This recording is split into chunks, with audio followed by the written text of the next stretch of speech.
ರಾಜ್ಯದಲ್ಲಿ ಬಾಣಂತಿಯರ ಸಾವಿಗೆ ಕೊನೆನೇ ಇಲ್ವಾ ಅನ್ನುವಂತಹ ಪ್ರಶ್ನೆ ಮೂಡ್ತಾ ಇದೆ. ಮೇಲಿಂದ ಮೇಲೆ ಬಾಣಂತಿಯರ ಸಾವಾಗ್ತಾ ಇದೆ.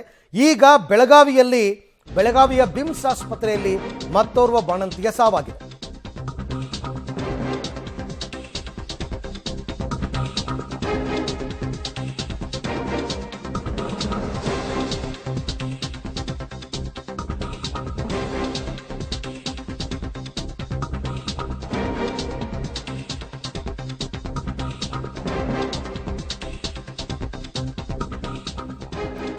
ರಾಜ್ಯದಲ್ಲಿ ಮುಂದುವರೆದಿದೆ ಬಾಣಂತಿಯರ ಸಾವು.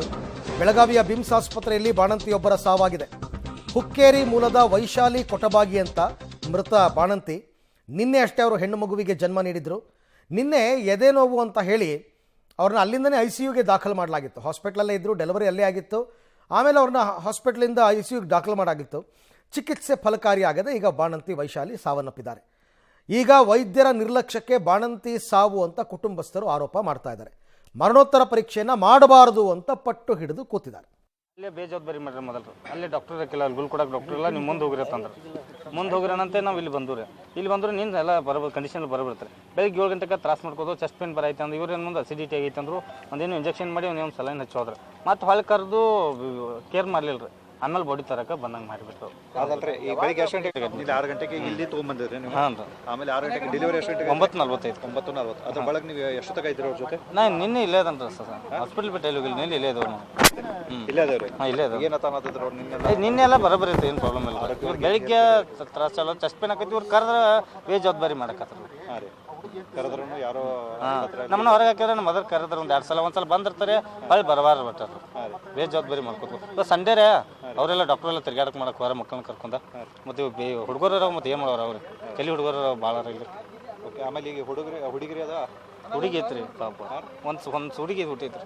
ಹೌದ್ರಿ. ಈಗ ಹುಡುಗಿ ಆರಾಮೈತ್ರು, ಆರೋಗ್ಯ ಹೆಂಗಿತ್ತು? ಅದು ನಿನ್ನಿಂದ ಹಾಲಕ್ಕೆ ಕುಡಿದಿಲ್ರಿ ಅದು. ಹ್ಞೂ ಆರಾಮ.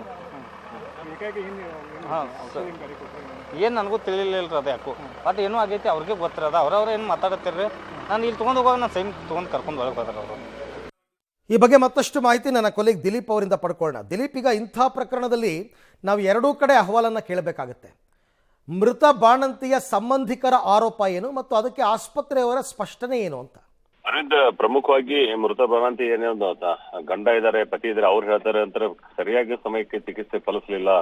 ನಾವು ಅಲ್ಲಿರ್ತಕ್ಕಂಥ ನರ್ಸ್ಗಳನ್ನ ಕರೆದ್ವಿ, ಮತ್ತೆ ಮೇಲ್ ನರ್ಸ್ಗಳನ್ನ ಕರೆದ್ರು ಕೂಡ ಅವರು ಸರಿಯಾಗಿ ಸಮಯಕ್ಕೆ ಬರಲಿಲ್ಲ. ಹೀಗಾಗಿ ಏನು ICUಗೆ ದಾಖಲೆ ಮಾಡಿದ್ರು, ICU ದಾಖಲೆ ಮಾಡೋದ್ರಲ್ಲಿ ವಿಳಂಬ ಆಗಿದೆ. ಹೀಗಾಗಿ ವೈಶಾಲಿ ತೀರಿ ಹೋಗಿದ್ದಾರೆ ಅಂತ ಹೇಳಿ ಈರನ್ನ ಆರೋಪ ಮಾಡ್ತಾ ಇರುವಂತದ್ದು. ಮತ್ತೆ ಇದ್ರ ಬಗ್ಗೆ ತನಿಖೆ ಆಗ್ಬೇಕು, ಸಂಬಂಧಪಟ್ಟವ್ರು ಬರ್ಬೇಕು ಹಾಗೆ ಅಂತ ಹೇಳಿ ಅವ್ರು ಡಿಮಾಂಡ್ ಅನ್ನ ಮಾಡ್ತಾ ಇದ್ದಾರೆ. ಆದ್ರೆ ಇನ್ನೊಂದ್ ಕಡೆ ಆಸ್ಪತ್ರೆಯ ಸಿಬ್ಬಂದಿ ವೈದ್ಯರು ಹೇಳ್ತಾರೆ, ಇಲ್ಲ ನಾವು ಕರೆಕ್ಟ್ ಟೈಮ್ ಮಾಡಿದ್ವಿ, ಆದ್ರೆ ಅವ್ರದ್ದು BP ಹೆಚ್ಚು ಕಡಿಮೆ ಆಗ್ತಾ ಇರೋದ್ರಿಂದ, ಎದೆನೋವು ಬಂದಿರೋದ್ರಿಂದ ಅವ್ರಿಗೆ ಹಾರ್ಟ್ ಅಟ್ಯಾಕ್ ಐತಿ, ಸಾವನ್ನಪ್ಪಿದ್ರೆ ಅಂತ ಹೇಳ್ತಾ ಇರುವಂತದ್ದು. ಎರಡಕ್ಕೂ ಈಗ ಏನು ಈರಣ್ಣ ಮತ್ತು ಸಂಬಂಧಿಕರೆಲ್ಲ ಸೇರಿ ಇಲ್ಲ ಮರಣೋತ್ತರ ಪರೀಕ್ಷೆಗೆ ನಾವು ಮಾಡೋದಿಲ್ಲ, ಇದರ ಕೂಲಂಕುಷವಾಗಿ ಪರಿಶೀಲನೆ ಆಗ್ಬೇಕು ಅಂತ ಹೇಳಿ ಪಟ್ಟು ಹಿಡಿದಂಥದ್ದು. ಅರವಿಂದ್, ಅಲ್ಲ, ಮರಣೋತ್ತರ ಪರೀಕ್ಷೆ ಮಾಡೋದಕ್ಕೂ ಇದಕ್ಕೂ ಏನು ಸಂಬಂಧ? ಕೂಲಂಕುಷ ಇದಾಗಬೇಕು ಅಂತ, ತನಿಖೆ ಆಗಬೇಕು ಅನ್ನೋದು ಓಕೆ ಫೈನ್, ಬಟ್ ಮರಣೋತ್ತರ ಪರೀಕ್ಷೆ ಮಾಡಬೇಡಿ ಅಂತ ಯಾಕೆ ಅವ್ರು ಹೇಳ್ತಾ ಇರೋದು ಅಂತ? ಒಂದು ಏನು ಹುಕ್ಕೇರಿ ಮೂಲದ ಏನು ಗೌಂಡವಾಡ ಅಂತ ಏನಿದೆ ಬರ್ತಕ್ಕಂಥ ಒಂದಿಷ್ಟು ನಾಯಕರು ಕೂಡ ಬರ್ತಾ ಇದಾರೆ. ಅವ್ರು ಬಂದ್ಮೇಲೆ ಕನ್ವಿನ್ಸ್ ಮಾಡ್ಬೇಕು ಹಾಗೆ ಅಂತ APMC ಪೊಲೀಸರು ಇದಾರೆ. ಆದ್ರೆ ಈ ಏನು ಪೋಸ್ಟ್ ಮಾರ್ಟಮ್ ಮಾಡಿದ್ರೆ ಇದು ಅಲ್ಲಿಗೆ ಮುಗಿದು ಹೋಗುತ್ತೆ, ಯಾರು ನೋಡೋದಿಲ್ಲ ಹಾಗೆ ಅಂತ ಹೇಳಿ ಅವರೊಂದು ಅಭಿಪ್ರಾಯ ಆಗಿರುವಂತದ್ದು. ಪೋಸ್ಟ್ ಮಾಡೋಕ್ಕಿಂತ ಮುಂಚೆ ಒಂದು ಆಗ್ಲಿ ಅಂತ ಹೇಳಿ ಒಂದು ಡಿಮಾಂಡ್ ಇರುವಂತದ್ದು. ಆದ್ರೆ APMC ಪೊಲೀಸರು ಅವ್ರನ್ನ ಮನವೊಲಿಸ್ತಾ ಇದಾರೆ. ಮತ್ತೆ ಆದಷ್ಟು ಬೇಗ ಅವ್ರೇನು ಬರ್ತಾ ಇದಾರೆ ಹಿರಿಯರು ಅಂತ ಏನ್ ಹೇಳ್ತಿರ್ಲಿಲ್ಲ, ಅವ್ರು ಬಂದ ಮೇಲೆ ಮರಣೋತ್ತರ ಪರೀಕ್ಷೆ ಆರಂಭ ಆಗುವಂಥದ್ದು. Arvind, okay, thank you Dilip, ತಮ್ಮೆಲ್ಲ ಮಾಹಿತಿಗೆ ಧನ್ಯವಾದ. ಹುಕ್ಕೇರಿ ಹೋದ ಅವರು ಅಲ್ಲಿ ಮಾಡಲಿಲ್ಲ, ಈ ಸಿವಿಲ್ ಹಾಸ್ಪಿಟ್ಲ್ ಇದಕ್ಕೆ ಹೋಗಂದ್ರೆ ಅವ್ರು ಬೆಳಗಾವಕ್ಕೆ. ಅಲ್ಲಿಂದ ಆಂಬ್ಯುಲೆನ್ಸ್ ಮಾಡ್ಕೊಂಡು ಇಲ್ಲಿ ಕರ್ಕೊಂಡ್ಬಂದೇವ್ರಿ. ಕರ್ಕೊಂಡ್ಬಂದು ಎಲ್ಲ ಡೆಲಿವರಿನೂ ಆಗೈತಿ. ಡೆಲಿವರಿ ಆದ್ಮೇಲೆ ನಮ್ಮ ಫ್ಯಾಮಿಲಿ ಎಲ್ಲ ಬಂದು ಇವೆಲ್ಲ ನೋಡ್ಯಾವ. ನಿನ್ನೆ ಬಂದು ಮಾತಾಡ್ಸಿ ಎಲ್ಲ ಚೊಕ್ಕದನ್ನೆಲ್ಲ ಹೋಗಿದವು. ಆಮೇಲೆ ಮುಂಜಾನೆ ಎದ್ಯಾಗ ನುಸಾಗೈತೆ ಅನ್ನಕತ್ತ ಒಬ್ಬಕ್ಕೆ ಅವ್ರ ತಾಯಿ ಒಬ್ಬಕ್ಕಿದ್ರು. ಇವರ ನಿರ್ಲಕ್ಷ್ಯದಿಂದ ಆಕಿನ ಜೀವ ಹೋಗೈತೆ. ಆಕೆ ಇದು ಏನಂದ್ರೆ ಆಕೆಗೆ ಏನೇನು ಮೆಡಿಸಿನ್ ಕೊಟ್ಟಿದರು, ಏನು ಮಾಡಿದರು, ಅದೆಲ್ಲ ನಮಗೆಲ್ಲ ಸತ್ಯಾಂಶ ಹೊರಗೆ ಬರಬೇಕು. ಇವರ ಒಂದು ಹುಡುಗಿನ ಜೀವ ಉಳ್ಸೋಕ್ಕಾಗಲಿಲ್ಲ. ಇವ್ರ ಹೆಂಗೆ ಅಮಾಯಕರನ್ನ ಬಡವ್ರ ಮಂದಿನ ಹೆಂಗೆ ಉಳ್ಸವ್ರು ಇವರ? ಒಂದು ಒಳ್ಳೆಯ ರೀತಿಯಿಂದ ಟ್ರೀಟ್ಮೆಂಟ್ ಸಿಗುತ್ತೆ ಬಂದ್ರೆ ವೈದ್ಯಾಧಿಕಾರಿಗಳ ನಿರ್ಲಕ್ಷ್ಯದಿಂದ ಇದು ಆಗೈತಂತ ನಮಗೆಲ್ಲ ತಿಳಿದು ಬರತೈತಿ. ಆದ ಕಾರಣದಿಂದ ಇದು ಸತ್ಯಾಂಶ ಏನೈತಿ, ಯಾವ ರೀತಿ ಟ್ರೀಟ್ಮೆಂಟ್ ಕೊಟ್ಟಿದ್ದಾರೋ, ಯಾವ ಮೆಡಿಸಿನ್ ಕೊಟ್ಟಿದ್ದಾರೋ, ಶಿಲಾನ್ ಯಾವ್ದು ಹಚ್ಚಿದಾರೋ ಅನ್ನೋ ಡಿಟೇಲ್ ಕೊಟ್ಟ ಅದು ಏನೈತಿ ಅನ್ನೋದು ಸತ್ಯಾಂಶ ಹೊರಗೆ ಬರಬೇಕಾಗಿ ಎಲ್ಲ ಮಾಧ್ಯಮಗಳಲ್ಲಿ ವಿನಂತಿಸ್ಕೊಳ್ತೀವಿ.